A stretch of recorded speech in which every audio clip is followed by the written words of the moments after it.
जी, बिस्मिल्लाहिर्रहमानिर्रहीम। यहाँ से इनिशिएट होता है सेक्शन नंबर 3। सेक्शन नंबर 3 में कोर इसका ना टाइटल रखा गया है, इसके अंदर 4 चैप्टर्स कवर हो रहे हैं। इस आप समझ लें कि ये सारे भी काफ़ी इम्पोर्टेंट हैं। एक एनवायरनमेंट के ऊपर है, बाज़ बुक्स ने इसको चैप्टर 3 बनाया होता है। इस बुक में हमने इसको एंड में चैप्टर नंबर 9 में टच किया हुआ है। फिर चैप्टर नंबर 10 एथिक्स के ऊपर है। ये बाज़ किताबों ने एथिक्स का हर चैप्टर के अंदर एक पोर्शन दिया होता है और बाज़ों ने सेपरेट डेडिकेटेड चैप्टर बनाया हुआ है, क्योंकि मार्केटिंग में एथिक्स की इम्पोर्टेंस वैसे ही बहुत बढ़ जाती है, क्योंकि मकसद फाइनेंशियल अर्निंग होता है। तो उसमें अक्सर फिर कॉर्पोरेशन जो है ना, वो बहुत ज़्यादा एथिकल बाउंड्रीज को बाईपास कर रही होती है, जो हम इस चैप्टर में इंशाल्लाह डिटेल में देखेंगे। उसके बाद रिसर्च का चैप्टर है, इसको बाज़ लोगों ने मार्केटिंग रिसर्च भी कहा है और बहुत डिटेल के साथ सेपरेट डेडिकेटेड बुक्स भी इसके ऊपर लिखी हुई हैं कि हर बड़ी कॉर्पोरेशन को रिसर्च करनी होती है और उसके क्या-क्या बेनिफिट्स हैं। और फिर स्ट्रेटजी एंड ग्लोबलाइजेशन के ऊपर है, अगेन इसमें भी बाज़ बुक्स ने स्ट्रेटजी के ऊपर अलग चैप्टर दिया हुआ है और ग्लोबलाइजेशन के ऊपर अलग दिया हुआ है। तो मकसद ये है कि ये 4 डोमेन्स बहुत इंपॉर्टेंट है, इसीलिए इसका टाइटल कोर रखा गया है सेक्शन का, कि ये बिल्कुल जैसे रूट में बड़ी चीजें होती हैं उस तरह है। तो आज का चैप्टर चैप्टर नंबर 9 है एनवायरनमेंट के ऊपर। एनवायरनमेंट की कुछ चीजें जो माइक्रो लेवल की हैं वो हम इनिशियली चैप्टर्स में भी कवर कर चुके हुए हैं। यहाँ पे एक्सटर्नल एनवायरनमेंट के फैक्टर ज़्यादा डिटेल के साथ आएँगे, जिनमें 4 बहुत इम्पोर्टेंट हैं, पॉलिटिकल, इकोनॉमिक, सोशल और टेक्नोलॉजिकल, जिन्हें शॉर्ट में पेस्ट भी कह देते हैं। ये अक्सर बिज़नेस में, मैनेजमेंट में, उनमें भी कवर होते हैं। अलबत्ता बाज़ और एलिमेंट्स भी बनते हैं, जिन्हें बाज़ लोग अलहदा से लिख लेते हैं, इकोलॉजिकल, नेचुरल और कम्पेटिटिव एनवायरनमेंट वर्सेस बाज़ लोग सिर्फ़ इन्हीं 4 पे इक्तफ़ा करते हैं। तो स्टार्ट में देखते हैं कि ओवरऑल मार्केटिंग एनवायरनमेंट किसे कहा जाता है। इसमें सबसे पहले ओपनिंग केस के ऊपर आते हैं, जो कि मार्शल आर्ट्स के ऊपर है। होता क्या है कि अगर आप वीडियो गेम्स देखें, उनके अंदर भी बहुत मार्शल आर्ट्स को पॉपुलराइज़ करवाया गया और मूवीज़ वर्ल्ड के अंदर भी। तो रियल लाइफ़ के अंदर ना तो मार्शल आर्ट्स इतने सिंपल हैं, ना ही इतने फैंसी हैं जितने गेम्स में या मूवीज़ में नज़र आते हैं। अलबत्ता उसके बावजूद मार्शल आर्ट्स इंसान को, वो आप कह लें, फिज़िकली भी बहुत ज़्यादा फिट रखते हैं, यूजुअली पीस ऑफ माइंड भी देते हैं, कॉन्फिडेंट भी बनाते हैं। इनके बहुत सारे एडवांटेजेस हैं। तो इसके अंदर वेरियस डिफरेंट फॉर्म्स हैं मार्शल आर्ट्स की। एक आम बंदा वो मार्शल आर्ट्स की ऑलमोस्ट हर कैटेगरी को कराटे का वर्ड यूज़ कर लेता है, जबकि in reality karate is one of the strike based attacks. Martial arts की 2 ब्रॉड कैटेगरीज़ हैं, एक स्ट्राइक बेस्ड जिनमें अटैक के ऊपर फोकस ज़्यादा होता है। जैसे ताइक्वांडो है, ये कोरिया से इनिशिएट हुआ है, कराटे है, क्योकुशिन है, इसकी भी डिटेल टच करते हैं, बॉक्सिंग होगी, मुay थाई है और बाज़ थ्रोज़ एंड ग्रैपलिंग बेस्ड हैं, जैसे जूडो हो गया, सुमो है, ब्राज़ीलियन जिजित्सु, आइकिडो। इसके अंदर फ़ोकस ये होता है कि दूसरे शख्स को आप किसी मूव से बेबस कर दें। बाकी आजकल मोर रिसेंटली इन दोनों फ़ॉर्म्स को मर्ज करके भी बनाए जा रहे हैं, यानी कुछ स्ट्राइक बेस्ड और कुछ ग्रैपलिंग बेस्ड। तो क्राव मगा है, इसराइली आर्मी के लिए इनिशियली फॉर्म हुआ था और एमएमए बहुत फेमस हुआ हुआ है आजकल, मिक्स्ड मार्शल आर्ट्स, जिसका एक ब्रांड यूएफसी है जो इंटरनेशनल लेवल पर टूर्नामेंट्स करा रहा होता है। तो ये एक उसकी नॉमिनेटिंग कैटेगरी आती है। अच्छा, अब फॉर एग्ज़ाम्पल एक मार्शल आर्ट्स के लिए कितना टाइम लगता है उसकी प्रैक्टिस में कह लें, उसका एक्सपर्ट बनने में, इसकी एक छोटी-सी एग्ज़ाम्पल हम इसकी लेते हैं क्योकुशिन के फाउंडर की। जापान के अंदर एक बंदा था मैस ओमाया। इस बंदे ने क्या किया कि डिसाइड किया कि अपनी लाइफ़ को डेडिकेट किया जाए मार्शल आर्ट्स के लिए, तो इसने पहले चाइल्डहुड में भी ऑलरेडी एक्सपर्ट बन चुका हुआ था, ब्लैक बेल्ट 1-2 और फील्ड्स में अर्न कर ली थी। फिर इसने ना 3 साल डेडिकेट किए। आप इससे अंदाज़ा लगाएँ कि एक आम बंदे के लिए रिकमेंडेड ये होता है कि मार्शल आर्ट्स की ट्रेनिंग के लिए वो 2 आवर्स अ डे दे, हफ्ते में 5 या 6 दिन। यानी 10 टू 12 आवर्स की ट्रेनिंग अ वीक सफिशिएंट होती है। और फिटनेस वगैरह में भी ये होता है कि आप अगर एक दिन एक बॉडी पार्ट्स की, अपर बॉडी की एक्सरसाइज़ कर रहे हैं, तो दूसरे दिन उसको ब्रेक दें, लोअर बॉडी की कर रहे हैं, तो अगले दिन उसको ब्रेक दें और इस तरह काम चलता है। On the other and mess Yemen ने क्या किया कि ये जो 3 साल इसने डेडिकेट किए थे, इसमें इसने 12 to 14 hours a day, 7 days a week काम किया। यानी आप इमेजिन करें कि more than half of total time, यानी ऑलमोस्ट हफ्ते के 90 hours a week on average उसने डेडिकेट किए इस आर्ट के लिए। तो जो एक आम बंदा यानी तो ढाई महीने की, 3 महीने की प्रैक्टिस से सीखता है, वो उसने 1 हफ्ते के अंदर कवर किया। और दूसरा ये कि इसने वो जो टाइम डेडिकेट किया, उसमें एक उसका जो है ना लर्नर, एक स्टूडेंट भी आया, लेकिन वो विद इन 6 मंथ जो है ना इतनी एग्रेसिव ट्रेनिंग से घबरा के चला गया। और फिर इसको किसी ने फंड किया हुआ था, स्पॉन्सर किया हुआ था, तो 1 साल के बाद तकरीबन उस बंदे ने स्पॉन्सर करना बंद कर दिया। तो मैथ्स और माया वापस आ गया। लेकिन फिर इसने रियलाइज़ किया कि नहीं, इसने जो इंटेंशन की थी लर्न करने की, वो पूरी करनी चाहिए। तो उसने जाके खुद अपने 3 साल पूरे किए। और उसके बाद ये इतना स्ट्रॉन्ग हो गया था कि इसने आके फिर एक first time 100 man championship introduce करवाई। इसने 100 ब्लैक बेल्ट से लगातार मुकाबला किया। वो 3-4 घंटे का मुकाबला होता है, आज भी होता है, लेकिन बहुत कम लोग वो करते होते हैं। तो उसके अंदर आइडिया क्या था, इसने कहा कि यानी एक फ्रेश ब्लैक बेल्ट आएगा, अगर उसने इसको गिरा दिया तो मैच खत्म, और अगर इसने उसको गिरा दिया तो नेक्स्ट बंदा आएगा। तो 3 दिन लगातार उसने 100-100 बंदों को हराया। ये इतना स्ट्रॉन्ग हो गया हुआ था कि इसका अटैक जो ब्लॉक भी करता था, उसकी हड्डी टूट जाती। कईयों की यानी हड्डियाँ तोड़ दी इसने। तो आप इमेजिन करें कि यानी जो ब्लॉक नहीं करता था उसके साथ क्या होता होगा। तो यानी ये आइडिया है इसके अंदर कि एक मार्शल आर्ट से फिर वो ज़ाहिर है उसने अपना क्योकुशिन फाउंड किया, उसका वो 10th डॉन कहलाया। लेकिन ये बहुत कम लोग इस लेवल के ऊपर पहुँच पाते हैं। इसी तरह ब्रूस ली बड़ा मशहूर बंदा है जिसने एक आईपी मैन से ट्रेनिंग ली थी और इवेंचुअली उसने भी अपना आर्ट फाउंड किया जीत कुन डो के नाम से। तो मार्शल आर्ट्स का जो ट्रेंड है कुछ अर्सा पहले था बहुत ज़्यादा, लेकिन अब अगेन रिसेंटली जो डिजिटल एरा आ गया है और लोग एंटरटेनमेंट और उसको अ, ज़्यादा कंज़्यूम कर रहे हैं, उसकी वज़ह से थोड़ा उसके अंदर डंप पड़ा है और उतनी पैशन लोगों के अंदर अब नहीं रहा। लोग एंटरटेनमेंट वग़ैरह को और फ़ॉर्म से फुलफ़िल कर रहे हैं, जो एक मार्शल आर्ट्स से अकम्प्लिशमेंट की फीलिंग होती थी, वो ज़्यादातर लोग मिस कर रहे हैं। फिर फीमेल्स के अंदर भी इसका बहुत हेवी टैलेंट ट्रेंड है, ईरान वग़ैरह में बहुत हेवी है। टर्की की एक बंदी है कुबरा डागली, उसने ताइक्वांडो के अंदर ओलंपिक्स 2016 का मेडल विन किया। हालाँकि इंटरेस्टिंग बात ये है कि वो फाउंड हुआ है कोरिया का आर्ट, लेकिन जो है एक टर्किश ने उसको विन कर लिया। तो मतलब इतनी एक्सपर्ट ज़ाहिर है उसके लिए प्रैक्टिस चाहिए। इस तरह क्लोई ब्रूस है, उसने गिनेस वर्ल्ड रिकॉर्ड बिल्ड किया था मोस्ट किक्स का इन अंडर 1 मिनट।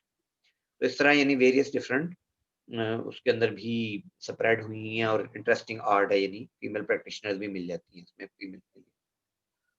उसके अलावा training and black belt levels हैं इसके अंदर। होता क्या है मार्शल आर्ट्स के अंदर कि आपकी लेयर्स की तरह जैसे लेवल्स होते हैं, डिग्रीज होती हैं, क्लासेस होती हैं, इस तरह मार्शल आर्ट्स में भी ग्रोथ आती है। तो व्हाइट बेल्ट से स्टार्ट होते हैं, बीच में स्लाइटली डिफरेंट लेयर्स हैं डिफरेंट आर्ट्स के अंदर, और इवेंचुअली लोग ब्लैक बेल्ट तक पहुंचते हैं, जिसमें anywhere between 2 to 4.5 years 2 hour daily commitment के हिसाब से चाहिए होती है। रफली कह लें 1000 टू 2000 आवर्स ऑफ ट्रेनिंग के बाद जाके इंसान उस लेवल पे पहुंचता है। फिर ब्लैक बेल्ट पे भी खत्म नहीं होता, ब्लैक बेल्ट के बाद मज़ीद 2 इयर्स की प्रैक्टिस से 2 डॉन बन जाता है, मज़ीद 3 इयर्स की प्रैक्टिस से 3 डॉन बनता है। तो सालों चाहिए होते हैं, यानी लोग 40s में जाके 4th या 5th डॉन ब्लैक बेल्ट बनते हैं। तो यानी इसके अंदर इस तरह लेयर्स, हार्ड वर्क, एफर्ट, उसकी कोई अपर लिमिट नहीं है, यानी इस तरह लोग आगे जाते रहते हैं। बाकी ज़ाहिर है बेनिफिट्स भी हैं बहुत ज़्यादा। मार्शल आर्ट जो एक्सपर्ट होता है वो सिंगल अपने चॉप से बर्फ की सिलें भी तोड़ लेता है, कंक्रीट भी को भी डैमेज कर लेता है। तो मतलब इतनी ज़्यादा स्ट्रेंथ उसके अंदर बिल्ड हो जाती है, और ज़ाहिर है दूसरों को हेल्प करने में, कहीं सेल्फ डिफेंस के लिए भी, उसके लिए भी बहुत बेनिफिशियल है। बाकी हेल्थ बेनिफिट्स भी इसके बहुत ज़्यादा हैं, क्योंकि ये एक फुल वर्कआउट होता है जो मार्शल आर्ट्स के अंदर किया जाता है। पाकिस्तान में भी बहुत सारे मार्शल आर्ट्स जिम्स हैं, एमएमए की भी, पाक एमएमए पे आपको मिल जाएँगे, फेसबुक पेजेस भी हैं पाक एमएमए का।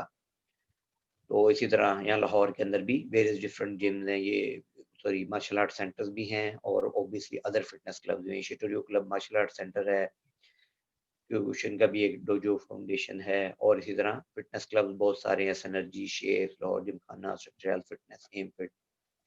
तो अब इसके अंदर हो क्या रहा है कि क्या कौन-सी नीड है जो मार्शल आर्ट्स फुलफिल कर रहे हैं? कौन से एक्सटर्नल फैक्टर्स हैं जो इन्फ्लुएंस कर रहे हैं मार्शल आर्ट्स के ट्रेंड को बढ़ाने में या घटाने में? और क्या आपके ख्याल में किस तरह लोगों को कन्विंस किया जा सकता है, मोटिवेट किया जा सकता है कि वो लर्न करें इसको? तो डिफरेंट अब ये जो एक्सटर्नल एलिमेंट्स वगैरह हैं, इनको हम लोग इस चैप्टर के अंदर डिटेल के साथ टच करेंगे। तो आते हैं मार्केटिंग एनवायरनमेंट चैप्टर के अंदर। पहला कांसेप्ट मार्केटिंग एनवायरनमेंट का। मार्केटिंग एनवायरनमेंट क्या है? पहला जुमला देखिएगा, बड़ा इंटरेस्टिंग कोट है जो स्टार्ट में भी दिया हुआ है, there is only one constant in this universe that is change. यानी इस कायनात में सिर्फ एक ही चीज कंसिस्टेंट है, और वो तब्दीली है। मतलब क्या हुआ कि कोई भी चीज कंसिस्टेंट नहीं है। तो एनवायरनमेंट के बारे में ये ध्यान रखने की जरूरत है कि एनवायरनमेंट कंटिन्यूअसली इवॉल्व होता रहता है, कंटिन्यूअसली चेंज होता रहता है, उसमें अप्स एंड डाउन आते रहते हैं। तो इसमें यानी कॉर्पोरेशंस को ध्यान रखना होता है कि वो उन चेंजेस को रीड करें बिफोर टाइम और अपने आप को अडॉप्ट करें। ये एक चाइनीज़ जनरल था सुन त्ज़ू, इसकी बड़ी फेमस फेमी है, इसने बुक लिखी थी द आर्ट ऑफ वार। इसके अंदर इसने एक्चुअली जंग की यानी कैटेगरीज़ शेयर की थी, और उसमें उसने यही कहा था कि जब तक हमें यही नहीं पता कि दुश्मनों की पिटफॉल्स क्या हैं, उनके क्लिफ्स कहाँ पे, उनके मार्जिन स्ट्रेंथ्स क्या हैं, तो हम जंग के लिए तैयार ही नहीं। तो इसी एलिमेंट्स को बाज़ों को इनमें से बाज़ आइडियाज़ बोरो करके वो बिज़नेसेस के अंदर भी अप्लाई किए जाते हैं। तो 2 ब्रॉड कैटेगरीज़ हैं ऑब्वियसली एनवायरनमेंट की, एक माइक्रो जो कंपनी के कंट्रोल में होता है, जिसमें कंपनी के कस्टमर्स आ जाते हैं, कंपनी का अपना साइज़ और उसकी इंटरनल एम्प्लॉइज़, इवन सीईओ वगैरह वो चीज़ें आ जाती हैं। और डिस्ट्रीब्यूटर्स एंड रिटेलर्स की चॉइस कंपनी की होती है कि उसने खुद करना है, होलसेल चैनल लेना है, जैसे पिछले चैप्टर में गुजरा है, ये डिस्ट्रीब्यूट किस तरह करना है और इसी तरह रॉ मटेरियल सप्लायर वगैरह किस तरह सेलेक्ट करना है। बाकी तकरीबन पूरी बुक के अंदर ही हमने इंटरनल एलिमेंट सी के ऊपर या माइक्रो एनवायरनमेंट के ऊपर फोकस ओवरऑल ज़्यादा किया है। इसलिए इस चैप्टर के अंदर डिटेल के साथ मैक्रो एनवायरनमेंट को देखेंगे जो कि सेकंड कांसेप्ट है और इसकी सब टाइप्स क्या-क्या हैं। तो मैक्रो एनवायरनमेंट के अंदर डिफरेंट ट्रेंड्स होते हैं। एक तो फैड जो पिछले चैप्टर में भी गुजरा है, चैप्टर नंबर 5 में के पीएलसी की बहुत फास्ट शेप होती है। समटाइम्स किसी चीज़ का ट्रेंड बहुत जल्दी आता है, लेकिन उतनी जल्दी चला भी जाता है। और इसी तरह ट्रेंड्स होते हैं, ये जनरली 5 एक साल या प्लस माइनस रहते हैं और फिर बाद मेगा ट्रेंड्स होते हैं। ठीक है, डाइट और एक्सरसाइज ब्रांड ट्रेंड की एग्जांपल में आ जाएगा। मेगा ट्रेंड्स जो हैं, जैसे ये डिजिटलाइजेशन आ रही है, अर्बनाइजेशन आ रही है, ग्लोबलाइजेशन आ रही है। ये जो चीज़ें हैं, ये बहुत बड़े-बड़े ट्रेंड्स हैं, ये सालों चलेंगे। ये कोई अनकरीब नज़र नहीं आ रहे जब तक कि कोई बड़ा इवेंट नहीं हो जाता। जैसे वर्ल्ड वॉर 3 से एक्सपेक्टेड है, ऑल टेक्नोलॉजी लॉस हो जाएगी। तो इस तरह के जब तक कोई बड़ा इवेंट नहीं आता तब तक ये इस तरह चलते रहेंगे। बाकी फिगर 9.1 के अंदर जो 6 अब एक्सटर्नल एनवायरमेंटल फैक्टर्स हैं, वो यहाँ पे दिए गए हैं। इनमें ये 4 फेमस हैं, इसलिए इनको पर्पल कलर कर दिया गया है, political, economic, social and technological. और ये 2 जो इसके अलावा हैं एडिशनल, ये कहलाएँगे इकोलॉजिकल और कम्पेटिटिव। तो पेस्टेक इनको ओवरऑल कह सकते हैं, पेस्ट तो है ही फेमस, उसके अलावा अगले 2 को भी ऐड कर दें तो ई और सी बन जाएगा। पॉलिटिकल लीगल से क्या मुराद है कि जितनी भी पॉलिटिकली गवर्नमेंट ने कोई रूल्स लगाए होते हैं या लीगल जैसे चीजें, जैसे एक कंपनी को रजिस्टर करना है, उसको कितना टैक्सेस देने हैं। बाज़ एरियाज़ को गवर्नमेंट बाज़ वक़्त फेवर दे रही होती है कि जी फलां इलाके में अगर आप बना लें, तो हम टैक्स रिबेट दे देंगे, डिस्काउंट देंगे, क्योंकि गवर्नमेंट चाहती है कि वहाँ पे इंडस्ट्री लगे ताकि लोगों को जॉब्स मिले, मुल्क की इकोनॉमी बढ़े, गवर्नमेंट को टैक्सेस आएँ वगैरह-वगैरह, हर लिहाज से बेनिफिट होता है। तो पॉलिटिकल लीगल के अंदर ये चीज़ें कवर होती हैं। फॉर एग्ज़ाम्पल इमेजिन करें कि डब्ल्यूएचओ ने प्रपोज़ किया भी हुआ एक्चुअली सिगरेट के ऊपर कंप्लीट बैन। तो उसकी इम्प्लीकेशंस देखें क्या-क्या होंगी, कितनी इंडस्ट्रीज़ इन्फ्लुएंस होंगी वगैरह-वगैरह। तो ये डिफरेंट ट्रेड ज़ोन्स का ज़िक्र हो गया। उसके बाद आते हैं इकोनॉमिक एनवायरनमेंट के ऊपर। इकोनॉमिक एनवायरनमेंट के अंदर बहुत सारी चीज़ें हैं। एक तो set of different cycles and business cycle होता है। उसके अलावा इन्फ्लेशन है, इंटरेस्ट रेट्स है, तो ये भी मार्केटिंग एक्टिविटीज़ को बहुत हेवीली इन्फ्लुएंस करते हैं। जैसे पाकिस्तान में अब डॉलर का रेट बढ़ा पिछले 2-3 सालों के अंदर, उससे पहले कंसिस्टेंट रहा था, तो उसका अच्छा खासा इम्पैक्ट आ रहा है कि यानी चूँकि वो एक रेट इन्फ्लेशन में फ़र्क पड़ा, तो जितनी भी इम्पोर्ट बाहर से आ रही है, वो ज़ाहिर है 1.6 टाइम्स ऑलमोस्ट एक्सपेंसिव होनी शुरू होगी इस वजह से। तो ये जो बिज़नेस साइकिल होता है, अब ये भी इंटरेस्टिंग सी चीज़ है कि चंद साल अमूमन क्या होता है कि एक मुल्क की इकोनॉमी बढ़ रही होती है, पीक पे जाती है, फिर कुछ अरसा ना कॉन्ट्रैक्शन सी आ जाती है। फिर ट्रफ तक एक हिट करती है, उसके बाद फिर दोबारा एक्सपेंशन। तो ओवरऑल अमूमन ग्रो भी करती रहती हैं, लेकिन ये पीरियड्स इसके अंदर आते रहते हैं।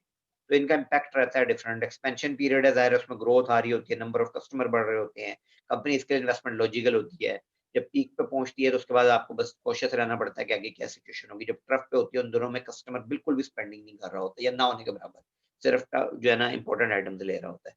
जैसे स्पेशली पिछले दिनों में फॉर एग्जांपल पैंडेमिक की वजह से भी ये ट्रफ टाइप सिचुएशन आ गई कि सारी मार्केट इकोनॉमी को स्क्वीज़ कर गई। डीमार्केटिंग एक इंटरेस्टिंग कांसेप्ट है। डीमार्केटिंग क्या होती है कि समटाइम्स कंपनीज़ खुद करती हैं कि अपनी ही प्रोडक्ट को रिलेटिवली डिस्करेज कर रही होती है। इसके पीछे मल्टीपल रीज़न्स हो सकती हैं। ज़्यादातर केसेज़ में ये होता है कि जो जैसे ये एनवायरमेंटल प्रोडक्ट्स हैं, नॉर्मल यूसेज की सुई गैस होगी, इलेक्ट्रिसिटी होगी, इनको डिस्करेज किया जाता है क्योंकि ये एनवायरनमेंट के लिए लिमिटेड होती हैं। तो सारे एनवायरनमेंट में इनको प्रोवाइड करना, वो ज़ाहिर है एक काइंड ऑफ स्टेट की भी ज़िम्मेदारी है और इनके रिसोर्सेज़ हमेशा महदूद होते हैं। ये प्राइमरीली और इन रेयर केसेस होता है कि कंपनी के पास टोटल कस्टमर बहुत ज़्यादा आ रहा है, तो समटाइम्स वो भी लिमिट करती है यूसेज को कि लोग कुछ ही लें सिर्फ। बाकी कंट्रीज़ में भी डिफरेंट टाइप्स ऑफ इकोनॉमीज़ होती हैं। बाज़ इंडस्ट्रियल इकोनॉमीज़ हैं जो डेवलप्ड हैं, बाज़ रॉ मटेरियल एक्सपोर्टिंग इकोनॉमीज़ हैं जो बिल्कुल इनिशियल स्टेजेस के ऊपर होती हैं। तो ये एक्सचेंज रेट की भी एग्जांपल अभी ऊपर गुज़री। बाकी डिफरेंट ग्रुप्स भी बाद बने होते हैं। Brick, Brazil, Russia, India and China 4 largest growing economies जा रही हैं। इस तरह यूरोपियन यूनियन भी जो है ग्लोबलाइजेशन के अंदर एक फेमस हो जा रहा है। इसके बाद आता है सोशो कल्चरल एनवायरनमेंट के ऊपर। सोशली और कल्चरली लोगों के क्या बिहेवियर्स हैं, उनमें क्या डिफरेंसेस आ रहे हैं, कितने लोग मसलन बाज़ इलाकों में लोग जॉब्स को ज़्यादा पसंद करते हैं, बाज़ इलाकों में लोग अपनी उसको पर्सनल बिजनेसेस को ज़्यादा प्रेफर करते हैं। डेमोग्राफिक सिचुएशन क्या है, मसलन पाकिस्तान के अंदर यंग लोग बहुत ज़्यादा हैं, जबकि बाज़ दूसरे कंट्रीज़ के अंदर यंग लोग बहुत कम हैं, बूढ़े बहुत ज़्यादा हैं। तो एक मुल्क की डेमोग्राफी क्या है, उससे भी एक कंपनी के लिए इन्वेस्टमेंट और चीज़ों के अंदर डिफरेंसेस आ जाते होते हैं। फिर एथनिसिटी भी इसी तरह के किस तरह मसलन पाकिस्तान में ये सीपैक जब से एक्टिवेट हुआ है तो बहुत से चाइनीज अब आने शुरू हो गए हैं, तो एथनिसिटी यहाँ पे चेंज होनी शुरू हो गई है। और बिलीव्स एंड वैल्यूज क्या हैं फिर पाकिस्तान में, इसमें इन जनरल भी इन दुनिया भर के ममालिक में बाज़ जगहों पे बिलीव्स और हैं, वैल्यूज और हैं, रिलीजन की इंपॉर्टेंस नहीं है फॉर एग्जांपल, या और चीज़ों को इंपॉर्टेंस दी जाती है, रिस्पेक्ट बहुत ज़्यादा बाज़ जगहों पे, बाज़ों पे कम है। तो इसके हिसाब से भी अगेन मार्केटिंग कंपनीज के लिए प्रोडक्ट्स बनाने से लेके प्रमोशन करने तक एक-एक चीज़ का ध्यान करना पड़ता है। फॉर एग्जांपल फिर इसमें डिफरेंट ट्रेंड्स भी आपको मिल रहे हैं। इस्लामिक बैंकिंग पाकिस्तान में इंतहाई स्पीड में ग्रो की, 2010-11 में 30% के हिसाब से ग्रो की और 2017 में भी इसी तरह प्रॉफिट 23 बिलियन थे और 2018 के लास्ट में 3 मंथ्स में $34 बिलियन पे, जो कि अच्छी खासा राइज़ है। तो इस वजह से यानी आपको चीज़ों का पता चलता है। तो ये 4 इस्लामिक बैंक हैं पाकिस्तान के अंदर। इसके अलावा और भी बहुत सारे बैंकों ने अपने नाम के साथ इस्लामी लिखा है, लेकिन वो एक्चुअली इस्लामिक नहीं कर रहे। वो सिर्फ़ इस ग्रोथ को देख के कि इतने सारे लोग आ रहे हैं, हालाँकि सूद इतना बड़ा गुनाह है। इसके बारे में कुरान में अल्लाह ताला ने कैटेगोरिकली कहा है कि जो लोग सूद ले रहे हैं, वो उन्होंने अल्लाह और अल्लाह के रसूल के खिलाफ जंग का ऐलान किया। तो इससे जो है ना बचना चाहिए, अवॉइड करना चाहिए। तो अगर किसी को ज़रूरत पड़े भी किसी बिज़नेस की, किसी काम के लिए या इन्वेस्टमेंट के लिए आप करना चाह रहे हैं, तो ये 4 बैंक अलबरका बैंक है, बैंक इस्लामी है, दुबई इस्लामिक बैंक है और मिज़ान बैंक है। इन चारों में से जो आपके घर के ऑफ़िस के करीब हो उसको करें, बाकियों को अवॉइड करें। वो इल्ला ये कि बहुत इमरजेंसी है तो फिर करंट अकाउंट सिर्फ़ बाकियों में खोलें। इनके अंदर आप लोग सेविंग अकाउंट्स खोल सकते हैं। बाकी ये बहुत डिटेल्ड टॉपिक है इस्लामिक बैंकिंग का, इसके ऊपर बाकायदा 3 क्रेडिट आवर के कोर्सेज़ भी ऑफ़र होते हैं, बुक्स भी अवेलेबल हैं। वो अगर कोई इंटरेस्टेड है डिटेल के अंदर तो फिर आप उसमें जा सकते हैं। एक आम बंदे के लिए बस इतना जानना ही काफ़ी है। इसी तरह और ट्रेंड्स होते हैं लोगों में, कुकूनिंग का ट्रेंड आ गया, बाद लोगों को ट्रैवलिंग का बहुत इंटरेस्ट होता है, तो लोग डिफरेंट जो है ना उसके अंदर एक्सपीरियंसेस कर रहे होते हैं। रोज़ी गैब्रिएला एक फेमस कैनेडियन सोलो बाइकर है, तो वो उसने ओमान में विज़िट किया, तो उसका बड़ा इंटरेस्टिंग इंसिडेंट है, वर्थ वाचिंग है, कि उसने फिर इवेंचुअली 2019 में पाकिस्तान में आई और जनवरी 2020 में उसने इस्लाम एक्सेप्ट किया। इसके बाद आते हैं टेक्नोलॉजिकल एनवायरनमेंट के ऊपर।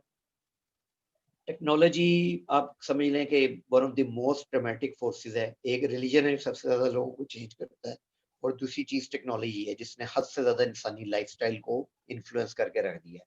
फॉर एग्ज़ाम्पल 1876 में टेलीफ़ोन बना था, अर्ली 1900s में गाड़ियाँ भी आनी शुरू हुई और जहाज़ भी कॉमन होने शुरू हुए।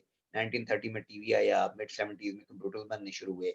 77 के अंदर ये मोबाइल फ़ोन्स आए और 95 में इंटरनेट बना है, जिसके बाद से फिर दुनिया हद से ज़्यादा इवॉल्व हो रही है और चंद सालों के अंदर हद से ज़्यादा मैसिव स्पीड के अंदर चेंजेज़ आ रही हैं। तो इसी से ज़ाहिर है ऑनलाइन परचेज़ेज़ भी निकल रही हैं, टेक्नोलॉजिकल प्रोडक्ट्स भी आ रही हैं, डिजिटल प्रोडक्ट्स भी आ रही हैं, लाइफ़स्टाइल लोगों के इन्फ्लुएंस हो रहे हैं। ये देखें, ये इंटरेस्टिंग स्टैटिस्टिक्स हैं कि 2020 के अंदर 1 मिनट के अंदर क्या होता है। 190 मिलियन ईमेल्स भेजी जाती हैं, 59 मिलियन मैसेजेस 1 सेकंड के अंदर दुनिया में भेजे जाते हैं। Look at the massive number. ठीक है, 59 मिलियन का क्या मतलब है कि 5 करोड़ 90 लाख यानी तकरीबन 6 करोड़ मैसेज 1 मिनट में भेजा जाता है। और इसी तरह यूट्यूब के ऊपर 4.7 मिलियन वीडियोस व्यू की जाती हैं, गूगल पे 4.1 मिलियन सर्च क्वेरीज, अगेन सिर्फ 60 सेकंड में। ये एक दिन की नहीं बात हो रही, साल की नहीं बात हो रही, 1 मिनट के अंदर क्या कुछ हो रहा था इंटरनेट पे। तो मतलब ये जो फेमस स्टैट्स हैं यानी चंद एक, ये वो यहाँ पे दिए हुए हैं और इसी तरह यानी ये हर ईयर का बनाया जाता है, तो ये बड़ी स्पीड के अंदर ग्रो कर रहा है। इसके अंदर भी इनके डिफरेंट रैंक्स चेंज होते रहते हैं, डिफरेंट ब्रांड जब आते हैं। उसके बाद ज़ाहिर टेक्नोलॉजी का मज़ीद इम्पैक्ट जॉब्स के अंदर भी आ रहे हैं। फाइवर और अपवर्क जैसी वेबसाइट्स हैं जिनके थ्रू लोग ऑनलाइन भी एम्प्लॉयमेंट कर रहे हैं। इसी तरह पाकिस्तान में रोज़ी, बेरोज़गार और मुस्तकबिल हैं, इनमें भी ये हो रहा है कि अगेन लोग ऑनलाइन ही वर्क ढूँढ लेते हैं जॉब। ये 2019 की मोस्ट ऐप्स डाउनलोड का डाटा दिया हुआ है। व्हाट्सऐप, टिकटॉक, इस तरह डिफरेंट क्या चीज़ें कितनी मिलियंस के हिसाब से डाउनलोड हो रही हैं। उसके बाद आते हैं जी इकोलॉजिकल नेचुरल एनवायरनमेंट के ऊपर। 4 टॉप के पेस्ट गुजर गए, उसके अलावा इकोलॉजिकल क्या होता है कि समटाइम्स एक कंट्री के ओवरऑल स्टैट्स इस तरह के हैं, मसलन बाज़ एरियाज़ में दुबई वगैरह में, सऊदी अरब के अंदर सहरा ही सहरा बहुत ज़्यादा है। बाज़ एरियाज़ के अंदर पहाड़ बहुत ज़्यादा है हमारे नॉर्थर्न एरियाज़ में, और बाज़ों में जैसे ये पाकिस्तान की जो जनरल लैंड है पंजाब वगैरह का, उसके अंदर सरसब्ज़ा बहुत ज़्यादा है, फॉर इंस्टेंस ग्रीनरी बहुत है। तो ये डिफरेंट चीज़ें होती हैं एनवायरनमेंट की, और इसमें फिर ध्यान ये रखना होता है, जो सबसे इम्पोर्टेंट चीज़ है इसमें कंपनीज़ के लिए भी बिलख़ुसूस के अशिया को जो है ना बचाना है, कोई ऐसी चीज़ें नहीं बनानी चाहिए जो ओज़ोन लेयर को और उनको डैमेज करें। इस वक़्त ये एक्सपेक्टेड है कि पूरी दुनिया के अंदर जो ऑयल यूज़ हो रहा है वो ईयर 2056 तक अगर प्रोडक्शन इसी तरह रही जितनी बन रही है और कंज़म्पशन भी ऐसे ही रही, तो ये सिर्फ़ चंद सालों में, अगले 30-35 सालों में जाके पूरी दुनिया का ऑयल ख़त्म हो जाएगा। इसलिए बहुत सारी कंपनीज़ वो अल्टरनेट मेथड्स के ऊपर सोलर पे, फुल इलेक्ट्रिसिटी को देना, मतलब ये नॉन ऑयल बेस्ड चीज़ों के ऊपर फ़ोकस कर रही हैं, वर्किंग कर रही हैं। तो इस तरह डिफरेंट टिप्स हैं, दरख्त लगाने के बहुत से बेनिफिट्स हैं, एनवायरनमेंट टेम्परेचर के अंदर ये अच्छा खासा जो है ना इम्पैक्ट और डिफरेंस लेके आती होती है। और इसी तरह जो लग्ज़री ब्रांड्स हैं, डब्ल्यूडब्ल्यूएफ समटाइम्स उनको हिट करता है कि बाज़ जो लग्ज़री ब्रांड्स हैं, वो क्या कर रहे हैं, क्रोकोडाइल स्किन एक आम पर्स $1000 से $3000 का है, जो क्रोकोडाइल स्किन है वो $30,000 का है। तो उसके बदले में हो क्या रहा है कि जब एक कस्टमर खरीद रहा है 50 लाख रुपए का एक पर्स, उसके पीछे क्रोकोडाइल एक लिविंग थिंग जो है ना वो सैक्रिफाइस हो रही है। और उनका यूजुअली मकसद जो है वो सिर्फ़ एक शो ऑफ करना होता है। तो इन चीज़ों से जो है ना वो बचना, बाकी ज़ाहिर है बायोडिग्रेडेबल चीज़ों का ध्यान रखना। प्लास्टिक तकरीबन 500 साल में जाके जो है ना वो डिकम्पोज़ होती है। तो एनवायरनमेंट फ्रेंडली चीज़ें यूज़ करना, इसीलिए बाज़ ब्रांड्स इसके ऊपर भी बहुत फ़ोकस करते हैं कि चीज़ें ऐसी यूज़ की जाएँ जो एनवायरनमेंट के लिए यूटिलाइज़ेबल है। निसान लीफ गाड़ी भी इसीलिए आई है कि 100% उन्होंने इलेक्ट्रिक कार बनाई है, ताकि उसमें ना डीज़ल डले, ना पेट्रोल डले, किसी भी चीज़ की कंज़म्पशन ना हो। बाकी एनवायरमेंटल और फैक्टर्स भी होते हैं। ऑस्ट्रेलिया के अंदर अक्सर ये बुश फायर्स लग जाती हैं। 2019-20 के सीज़न में इन्होंने अच्छा खासा लॉस उनका किया है। 1000 1 लाख यानी जो है ना 100,000 स्क्वायर किलोमीटर के ऊपर वो स्प्रेड हुई हैं। 6000 बिल्डिंग्स जली हैं, 28 इंसान और 1 बिलियन एनिमल कहते हैं, जनवरी 2020 तक उसमें बर्न हुआ। तो इस तरह यानी एनवायरमेंटली भी जो है ना बाज़ चीज़ें वो कितना कितना डैमेज भी कर देती हैं, और उनका ध्यान करना होता है। कोरोना वायरस भी इसकी एक और एग्ज़ाम्पल है। 2019 में हुआ, अब 1 साल इसको हो गया है। यूनिवर्सिटीज़ ऑनलाइन शिफ्ट हुई, वर्क्स में कितने फ़र्क पड़े। अमेरिका के अंदर 4 करोड़ लोगों ने बैंकरप्सी फाइल की। मतलब कितनी जॉबलेसनेस भी बढ़ी, और बाद ब्रांड्स हद से ज़्यादा ग्रो भी किए। जेफ बेज़ोस ने $48 बिलियन 6 महीने में ऐड किए अपनी इनकम में, जो कि ऑलरेडी रिचेस्ट मैन था, और उसने इतना ग्रो किया क्योंकि डिजिटल के ऊपर सारी दुनिया और ज़्यादा मूव करना शुरू हो गई। तो एक छोटा-सा वायरस है, उसने दुनिया को कैसे हिला के रख दिया कि जो आबाद तरीन शहर भी थे, वो बिल्कुल वीरान और गुंजान बन गए। ये एक छोटा-सा सैंपल भी है इंसानियत के लिए, कि इतनी सी चीज़ जो है ना, एक जरासीम जो इंसानी आँख से नज़र भी नहीं आ रहा, उसने पूरी दुनिया को अपने घुटनों पर टिका दिया है। तो मतलब आखिरत में जो है ना, उसकी फ़िक्र के लिहाज़ से कि जो मुल्क इतने डेवलप्ड थे, दुनिया की न्यूक्लियर पावर्स, उनके पास वेंटिलेटर्स शॉर्ट पड़ गए, उनको इम्पोर्ट करने पड़ रहे हैं कि जी वेंटिलेटर्स हमें और दे। जंगों के ऊपर इतना बड़ा-बड़ा बजट लगाया जा रहा है और हेल्थ के ऊपर कम लगाया जा रहा है। लास्टली आते हैं जी कम्पेटिटिव एनवायरनमेंट के ऊपर। कम्पेटिटिव में क्या है कि आप किसी हद तक दूसरे ब्रांड्स या दूसरी कितनी कंपनीज़ एग्ज़ैक्ट सेम प्रोडक्ट दे रही हैं, वो उसकी वजह से भी बाज़ औक़ात सब्स्टिट्यूट प्रोडक्ट्स की वजह से इम्पैक्ट होता है। तो इसके अंदर पेटेंट्स वगैरह एक बहुत इंपॉर्टेंट होते हैं। हमारे यहाँ पाकिस्तान में बिलख़ुसूस हो रहा होता है कि बहुत से लोग मिलते-जुलते नाम जो है ना वो बना लेते हैं। एक दुकान खुली है, चल रही है, तो दूसरा उसी के नाम को उसके से पहले असली लगा देगा, ये कुछ इस तरह का करके। तो वो असल सिर्फ़ दूसरे के नाम के ऊपर लोगों का मकसद कैश करना होता है कि जी हम अपनी एफ़र्ट करेंगे तो टाइम लगेगा, तो किसी तरह सस्ता-सस्ती जो है ना मुफ़्त में ये काम किया जाए। तो इसके अंदर टेक्नोलॉजी ब्रांड्स बड़ी स्पीड के अंदर ग्रो भी किए हैं ओवरऑल पिछले चंद सालों में। 2001 में जो टॉप ब्रांड्स थे, और 2000 मोर रिसेंट उसमें ना कंपैरिज़न किया हुआ है कि 2018 के अंदर टॉप ब्रांड्स के अंदर टेक्नोलॉजिकल सबसे ज़्यादा ग्रो किए हैं, जबकि बाकियों के अंदर इतनी ज़्यादा ग्रोथ नहीं है। तो कंपटीशन अब किस टाइप का होता है, उसमें प्योर कंपटीशन है, ये अगेन इकोनॉमिक वगैरह में डिटेल में टच किया जाता है, जिसके अंदर प्रोडक्ट्स के अंदर डिफरेंसेस नहीं होते, जैसे चावल वगैरह हैं, ये तकरीबन सेम रेट पे होते हैं। फिर मोनोपोलिस्टिक कंपटीशन है, जिसमें प्रोडक्ट्स में कुछ डिफरेंसेस होते हैं, जैसे किचन प्रोडक्ट्स वगैरह होगी।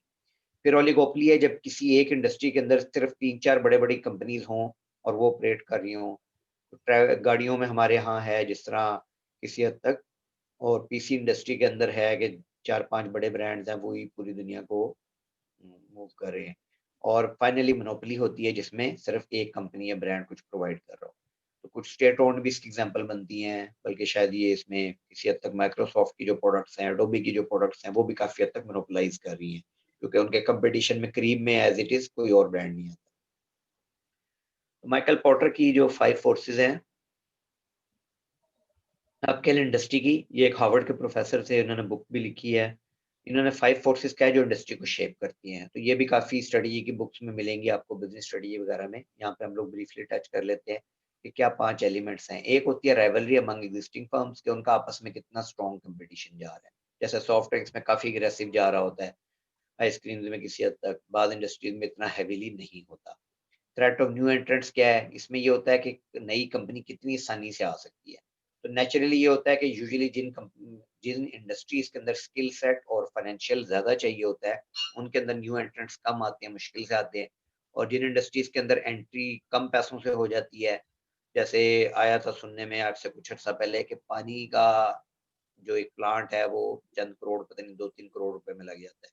तो उस वजह से बहुत सारे ब्रांड जो है ना वो मिनरल वाटर बनाना शुरू हो गए। हालाँकि उनमें से बाज़ों का क्वालिटी भी, स्टैंडर्ड भी ठीक नहीं थे। तो ये होता है कि यानी न्यू एंट्रेंट्स कितनी आसानी से आ सकते हैं। जो इंडस्ट्री ही, जैसे जो एयरप्लेन इंडस्ट्री, एविएशन इंडस्ट्री है, उसमें एक-एक जहाज़ कई अरब रुपए का आता है। तो उसकी इन्वेस्टमेंट इतनी हाई है कि उसके अंदर कोई न्यू एंट्रेंट आराम से नहीं आ सकता, सिर्फ़ बड़े-बड़े चंद ग्लोबल प्लेयर्स आ सकते हैं। With threat of substitute products है कि अल्टरनेट्स कितने अवेलेबल हैं उसके अंदर, कि लोग और दूसरी प्रोडक्ट्स क्या-क्या ले सकते हैं। और ठीक है, for example even fast foods का आपस में कॉम्पिटिशन है। एक पिज़्ज़ा जो है वो अ, उसके साथ बर्गर्स के साथ कम्पीट कर रहा है, शवारमा के साथ कम्पीट कर रहा है वग़ैरह-वग़ैरह। ठीक है, और बार्गेनिंग पावर ऑफ सप्लायर्स है फिर, कि जो सप्लायर कंपनी को जो रॉ मटेरियल दे रहा है उसकी क्या पावर है। वो अगर सिर्फ़ एक आधी कंपनी हो तो बाद उसका भी इन्फ्लुएंस होता है, और अगर बहुत ज़्यादा है तो आप फिर किसी से भी परचेज़ कर सकते हैं। फिर बार्गेनिंग पावर ऑफ बायर्स है, यानी कंपनी के जो कस्टमर है उनके पास क्या पावर है। ये बी टू बी में इसका इम्पैक्ट ज़्यादा होता है, लेकिन दूसरे केसेस में भी है कि जब नंबर ऑफ कंपटीशन ज़्यादा हो, कस्टमर्स के पास चॉइसेस ज़्यादा हो, तो फिर कस्टमर्स की भी बार्गेनिंग पावर बढ़ जाती है। वहाँ कंपनीज अमूमन बहुत ज़्यादा प्रॉफिट नहीं अर्न कर पाती। ये 5 फोर्स को इन जनरल समराइज किया हुआ है।